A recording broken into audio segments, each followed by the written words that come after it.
Matapos ang masusing operasyon ng mga otoridad, arestado ang top 6 most wanted person ng Cebu City sa ikinasang law enforcement operation. Patunay ito ng patuloy na determinasyon ng pulisya na tugisin ang mga pinaghahanap ng batas at tiyakin ang kaligtasan ng mamamayan. Ito ang balitang hatid ni Patrolwoman Judith Nicanor.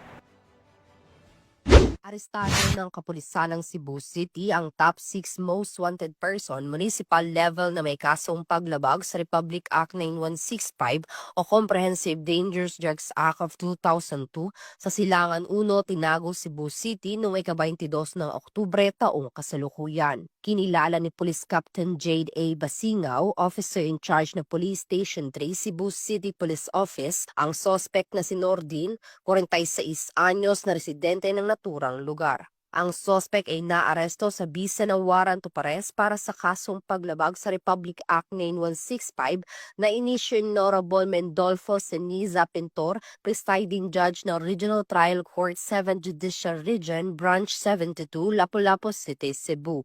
Samantala, kasalukuyang nasa kustodiya ng Police Station 3 ang suspect para sa dokumentasyon at tamang disposisyon. Ang kapulisan ng Cebu City ay nangangakong mas papaigtingin pa ang kanilang kampanya laban sa lahat ng uri ng kriminalidad upang matiyak ang kaayusan at kapayapaan dahil sa bagong Pilipinas, ang gusto ng pulis, ligtas ka.